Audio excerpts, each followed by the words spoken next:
Stellaris, a roadmap for the future in Dev Diary 214. They're announcing the Custodians. It's not another DLC. The free Lem update, that's also not another DLC. It's improvements, it's free improvements. So, let's see. So, what this is, it's about the Custodian team. Stellaris has been very exploratory, a lot of big changes. So, they have founded a new team for Stellaris. That team will be called the Custodian team.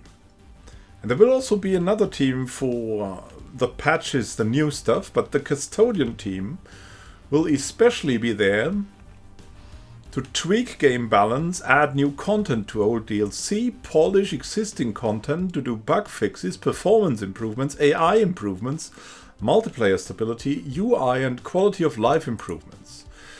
So, the Custodian team will work on getting the game running as best as one can.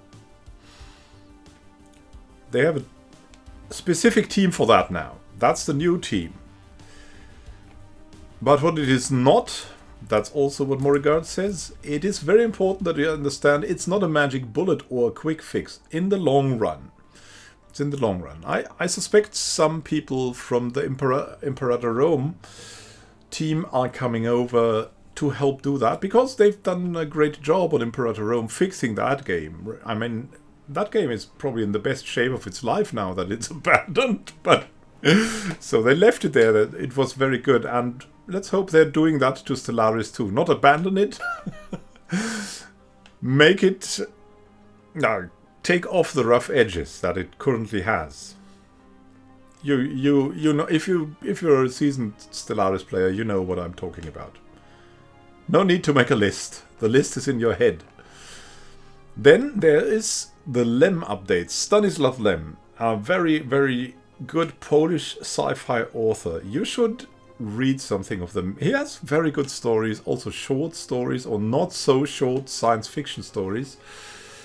The longer books of him are quite really depressing, but the shorter ones are really enchanting. They are miracles in their own right.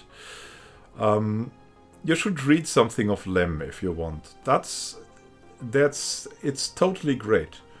He's really a very good author. Let's have a look together at his Wikipedia so I can recommend you something. Lem is already dead, unfortunately, but as you know, the best books come from dead people. He had some relationship with Philip K. Dick, and let's scroll down. The books are the interesting things. The books are interesting. As you can see here, he has written quite a lot. He has written individual works. They are very good. Compilations, I've read some of them too. Non-fiction, that would be interesting to get into. And dramatic adaptations, musical adaptations. He has really written a lot. There's so many good things here. Just Solaris is something. That is something you shouldn't miss. It follows a crew of scientists on a research station as they attempt to understand an extraterrestrial intelligence which takes the form of a vast ocean on the titular alien planet. It's crazy good. It's like a thriller and a space marvel, and it's something. It's creepy and fascinating and everything like that. It's very good. It's probably one of the best. The Futurological Congress is an Ion Tichy novella. You can laugh your ass off, as you would say. It's a really good thing to read that. If you're into science fiction, futurology, humor, that's really something. It's like Kafka, but it's not as depressing. It's really something to laugh about. Then there's Fiasco. That's something extreme. That's a masterpiece, but it's so depressing. It's about communicating with an alien race that surrounds Earth and how Earth fails to communicate with them and instead takes the military route. It's such a thing, and it's probably a metaphor for the Cold War, right? It was written at the end of the Cold War when you had a lot of things that you could see failed there. A lot of communications that failed, and about that was Fiasco.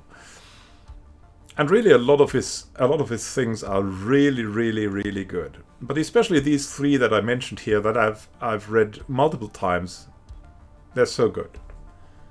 So read your Lem, and take your little space ape here, and go to the stars in Stellaris. Let's return to Stellaris. So it's free. It will not be associated with a paid DLC, which is just great. What are the planned features? Buffing the backlog, reviewing some old DLCs to revitalize them with some new content. Do I hear the Plantoids calling? Your Immanuel Species Pack and Plantoid Species Pack will now feature some new gameplay features. By the way, did anyone say necrophage hive minds? Then there's selectable traditions trees. You will no longer be locked to the same 7 tradition trees. You will instead have 7 slots that can be filled with a tradition tree of your choice. The number of tradition trees will be expanded, and previous tradition tree swaps will be broken out into their own trees. Adaptability will no longer be a swap of diplomacy, for example. Some new tradition trees will also be added to existing DLCs. Oh, that's such a small mention here, but that's a whole gameplay overhaul. It looks great. Then there's Balance Pass. Yeah, we'll be doing a Balance Pass on some existing gameplay systems and features. Some things are just out of control, and some things are seriously useless, and they'll hopefully fix that. More quality of life improvements, bug fixes, AI improvements. That's what I'm looking forward to, because the AI has been suffering too. Yeah, the AI doesn't understand the new patch at all, and maybe not at all, but it's really not going great for the AI at the moment. So improve that. Very good idea. We'll go into detail about these features in future dev diaries, and there's a sneak peek into something that is probably a civic or something. Masterful crafters, a penchant for meticulous crafting, lies at the heart of this society. Deft appendages and keen sensory organs aid them in creating truly wondrous treasures, even in the most basic of trades. Yeah, let's have space dwarves again, right? Something like that. Your artisans are replaced by artificers. They also produce 2 trade value and 1 engineering research. No longer will your empire have to suffer the mediocrity of artisans. And that's all in all great news. It's a roadmap, a loose roadmap. It's something to look forward to for summer. I love it. Have a great time until next time, and happy gaming. This is Immanuel Can signing out. See you soon and happy gaming.